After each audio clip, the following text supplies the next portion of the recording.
ಮಾಸ ಅಂದ್ರೆ ಅಮಾವಾಸ್ಯೆಯಿಂದ ಅಮಾವಾಸ್ಯೆವರೆಗೂ ತಾಯಿ ಚಾಮುಂಡೇಶ್ವರಿ ಶುಂಭ ನಿಶುಂಭ ಅಂತಕ್ಕಂತ ಇಬ್ರು ಬ್ರಹ್ಮ ರಾಕ್ಷಸರನ್ನ ಸಂಹಾರ ಮಾಡಿರ್ತಾರೆ. ಸೊ ಅವಾಗ ಏನಾಗುತ್ತೆ, ಅವರ ರಕ್ತ ಕಣದಲ್ಲೂ ಈ ಅಮಾವಾಸ್ಯೆಯಿಂದ ಬರುವ ಅಮಾವಾಸ್ಯೆವರೆಗೂ ಜೀವಂತವಾಗಿರ್ತವೆ. ಹಾಗಾಗಿ ಯಾವುದೇ ಶುಭ ಕಾರ್ಯಗಳನ್ನ ಮಾಡಲ್ಲ. ಅದನ್ನ ಮಾಡಿದ್ರೆ ಆ ರಾಕ್ಷಸರಿಗೆ ಅದನ್ನ ಬಲಿ ಕೊಟ್ಟಂತೆ. ಅಂದ್ರೆ ಇವಾಗ ಏನೋ ಶುಭ ಕಾರ್ಯ ಮಾಡಿದ್ರೆ ಅದನ್ನ ಬಲಿ ಕೊಟ್ಟಂತೆ. ಹಾಗಾಗಿ ಯಾವುದೇ ಶುಭ ಕಾರ್ಯಗಳನ್ನ ಮಾಡಲ್ಲ. ಈ ಏನ್ ಆಷಾಢ ಮಾಸ ಇದೆ, ಆಷಾಢ ಮಾಸದಲ್ಲಿ ಯಾವುದೇ ದೇವಿ ಇರ್ಬೋದು, ಚೌಡೇಶ್ವರಿ, ಚಾಮುಂಡೇಶ್ವರಿ, ಕಾಟೇರಮ್ಮ, ಯಾವುದೇ ದೇವಾನ ದೇವತೆಗಳಿಗೂ ವಿಶೇಷವಾದ ಶಕ್ತಿ ಇರ್ತದೆ. ಈ ಆಷಾಢ ಮಾಸದಲ್ಲಿ ಏನಾದ್ರೂ ಅವರು ಹರಕೆ ಕಟ್ಕೊಂಡ್ರೆ, ಏನಾದ್ರೂ ಬೇಡ್ಕೊಂಡ್ರೆ ಅದು ಆದಷ್ಟು ಬೇಗ ಆಗುತ್ತೆ ಅನ್ನೋದು ಒಂದು ಇತಿಥಿ ಇದೆ. ಸೊ ಹಾಗಾಗಿ ತಾಯಿ ಚೌಡೇಶ್ವರಿ ಎಲ್ಲಾ ಸದ್ಭಕ್ತರಿಗೂ, ದೇವನಹಳ್ಳಿ ಆಗಿರ್ಬೋದು, ಬೆಂಗಳೂರು ಗ್ರಾಮಾಂತರ ಆಗಿರ್ಬೋದು, ಆಂಧ್ರದಿಂದ ಕಳೆದ ಬಾರಿ ಕೊಲ್ಲಾಪುರ ಮಹಾಲಕ್ಷ್ಮಿ ಅಲಂಕಾರ ಆದಾಗ 2ನೇ ಸತಿ ಕೊಲ್ಲಾಪುರ ಮಹಾಲಕ್ಷ್ಮಿ ಆದಾಗ ಆಂಧ್ರದಿಂದ ಬಂದು ತಾಯಿ ದರ್ಶನ ಮಾಡ್ಕೊಂಡು ಹೋಗಿದ್ದಾರೆ. ಅದೇ ತರ ಹೆಚ್ಚಾಗಿ ಭಕ್ತಾದಿಗಳು ಬರಬೇಕು. ಇಲ್ಲಿ ಅಮ್ಮನವ್ರದ್ದು ಅನ್ನದಾಸೋಹ ಮಠ ಕಟ್ಟಿಸ್ತಾ ಇದ್ದೀವಿ. ಎಲ್ಲಾ ಸದ್ಭಕ್ತರು ತಮ್ಮ ಕೈಲಾದಂತ ಸಹಾಯ ಮಾಡಿ ತಾಯಿ ಒಂದು ಕೃಪೆಗೆ ಪಾತ್ರರಾಗಬೇಕಂತ ಹೇಳ್ಬಿಟ್ಟು ನಾವು ಬೇಡ್ಕೋತೇವೆ. ಇವತ್ತೇನು ಅಲಂಕಾರ? ಇವತ್ತು ವಿಶೇಷವಾಗಿ ಹೂವಿನ ಅಲಂಕಾರ. ಕೊನೆಯ ಶುಕ್ರವಾರ ವಿಶೇಷವಾಗಿ ಅಮ್ಮನವ್ರಿಗೆ ಹೂವಿನ ಅಲಂಕಾರ ಮಾಡಿಸಿದೀವಿ. ಈ ಪ್ರತಿ ಒಂದಿನಾನು ಅಂದ್ರೆ ಪ್ರಶ್ನೆಗಾಗಿ ಬಾದಾಮಿ ಅಲಂಕಾರ ಆಯ್ತು, 2ನೇ ಸತಿ ಕೊಲ್ಲಾಪುರ ಮಹಾಲಕ್ಷ್ಮಿ, 3ನೇ ವಾರ ಬಂದ್ಬಿಟ್ಟು ಬಟ್ಲಡಿಕೆ ಅಲಂಕಾರ ಆಯ್ತು.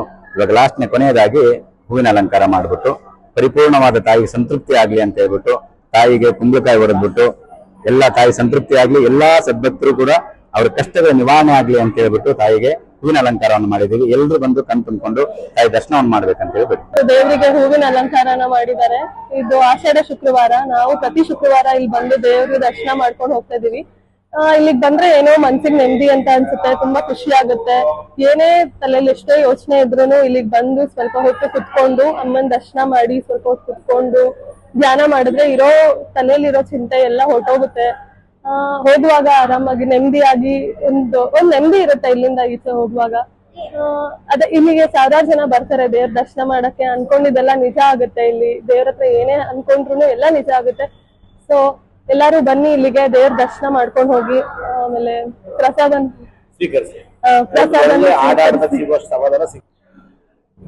ಸರ್ವಶಕ್ತಾತ್ಮಕ ದೇವನಹಳ್ಳಿ ಚೌಡೇಶ್ವರಿ ದೇವಿ ಹಿಂದೆ ಪ್ರತಿಷ್ಠಾಪನೆ ಆಗಿ 13ನೇ ವರ್ಷದ ಒಂದು ಆಷಾಢ ಮಾಸ ಇದು. ನಿಜವಾಗ್ಲೂ ಒಂದು 13 ವರ್ಷಗಳ ಹಿಂದೆ ಆ ಪ್ರತಿಷ್ಠಾಪನೆ ಆದಾಗ ಇದೇ ಅಕ್ಷಯ ತೃತೀಯ ಮಹಾದಿನದಂದು ಅಮ್ಮ ಪ್ರತಿಷ್ಠಾಪನೆ ಆಗಿರ್ತಕ್ಕಂಥದ್ದು. ಆ ಪ್ರತಿಷ್ಠಾಪನೆ ಆದ ದಿನ ಕೂಡ ಬೇರೆ ಎಲ್ಲೂ ಮಳೆ ಇರ್ಲಿಲ್ಲ, ದೇವನಹಳ್ಳಿಯಲ್ಲಿ ಮಾತ್ರ ಮಳೆ ಬಿದ್ದಿತ್ತು. ಅದು ಒಂದು ಪವಾಡ. ಅದೇ ರೀತಿ ಅದೇ ಅಕ್ಷಯ ತೃತೀಯ ಮಹಾದಿನದಂದು ಪ್ರತಿಷ್ಠಾಪನೆ ಆಗಿರ್ತಕ್ಕಂಥ ತಾಯಿ ನಾವು ಪ್ರತಿ ವರ್ಷ ಕೂಡ ನಾವು ವಿಶೇಷವಾದ ಒಂದಲ್ಲ ಒಂದು ಹೋಮವನ್ನ ಮಾಡ್ಕೊಂಡು ಬರ್ತಾ ಇದೀವಿ. ಆ ಹೋಮದಲ್ಲಿ ಕೂಡ ಒಂದು ವರ್ಷ ಕೂಡ ಮಿಸ್ ಆಗಿಲ್ಲ. ಪ್ರತಿ ವರ್ಷನೂ ಕೂಡ ಮಳೆ ಬಂದಿದೆ. ಅದು ಒಂದು ಬಹಳ ವಿಶೇಷ. ಮತ್ತೆ ಇಲ್ಲಿಗೆ ಬರ್ತಕ್ಕಂಥ ಭಕ್ತಾದಿಗಳಿಗೆ ಯಾರು ಮದುವೆ ಆಗಿಲ್ಲ ಅಂತ ಹೇಳಿ ದೇವರಲ್ಲಿ ಕೋರಿಕೆ ಇಡ್ತಾರೆ, ಖಂಡಿತ ಮದುವೆ ಆಗಿದೆ. ಯಾರಿಗೆ ಮಕ್ಕಳಾಗಿಲ್ಲ ಅಂತ ಬಂದು ದೇವರಲ್ಲಿ ಪ್ರಾರ್ಥನೆ ಮಾಡ್ಕೊಳ್ತಾರೆ ಭಕ್ತಿಯಿಂದ, ಅವರಿಗೆ ಮಕ್ಕಳಾಗಿದೆ. ಈ ತರ ಮನೆ ಕಟ್ಟಿರೋರು ಇರ್ಬೋದು, ಬೋರ್ವೆಲ್ ಹಾಕಿರೋರು ಇರ್ಬೋದು, ಈ ರೀತಿ ಅವ್ರು ಏನೇ ಒಂದು ಭಕ್ತಿಯಿಂದ ತಾಯಿಯಲ್ಲಿ ಪ್ರಾರ್ಥನೆ ಮಾಡಿದ್ರೆ ಖಂಡಿತ ಆ ಭಕ್ತಿಯನ್ನ ಈಡೇರಿಸಿದೆ. ಆ ಭಕ್ತಿಯ ಜನಸಾಗರನೇ ಇವತ್ತು ನಾವು ನೋಡ್ತಾ ಇರ್ತಕ್ಕಂಥ ಒಂದು ಜನಸಾಗರ. ನಿಜವಾಗ್ಲು ಇವತ್ತು ಕಮ್ಮಿ ಅಂದ್ರೆ ಒಂದು 2-2.5 ಸಾವಿರ ಜನ ಭಕ್ತಾದಿಗಳು ಬೆಳಿಗ್ಗೆಯಿಂದ ಸಂಜೆವರೆಗೆ ಇವತ್ತು ಬಂದು ದರ್ಶನವನ್ನ ಮಾಡಿದ್ದಾರೆ. ನಿಜವಾಗ್ಲೂ ಒಂಥರ ಪುಣ್ಯ ಅನ್ಸುತ್ತೆ. ಇದು ಒಂದು ಚಿಕ್ಕ, ಈಗ ಬಹಳ ದೊಡ್ಡದಾದ ಗುಡಿ ಅಂತ ಅನಿಸ್ತಕ್ಕಂಥದ್ದು ಈ ಜನಸಾಗರ ಸೇರಿದಾಗ ಬಹಳ ಚಿಕ್ಕದಾದ ಗುಡಿ ಅನಿಸ್ತಾ ಇದೆ.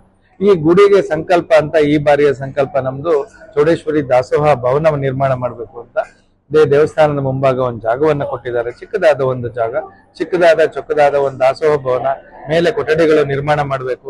ಬರ್ತಕ್ಕಂಥ ಬೇರೆ ಊರಿಂದ ಬರ್ತಕ್ಕಂಥ ಯಾತ್ರಾರ್ಥಿಗಳು ಕೂಡ ಒಂದು ಉಳ್ಕೊಂಡು ಇಲ್ಲಿ ಪೂಜೆ ಮಾಡಿಸ್ಬೇಕು.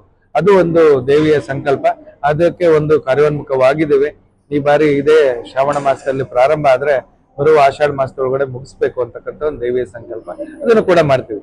ಮತ್ತೆ ಈ ಆಷಾಢ ಮಾಸ ಅಂದ್ರೆ ಒಂಥರ ಎಲ್ಲಾ ಕಡೆನೂ ಈಗ ಸಿಗಂದೂರು ಚೌಡೇಶ್ವರಿ ತಾಯಿಗೆ ಹೋಗ್ಬೋದು, ಅಥವಾ ಮೈಸೂರು ಚಾಮುಂಡೇಶ್ವರಿಗೆ ಹೋಗ್ಬೋದು, ಹೊರನಾಡು ಅನ್ನಪೂರ್ಣೇಶ್ವರಿಗೆ ಹೋಗ್ಬೋದು.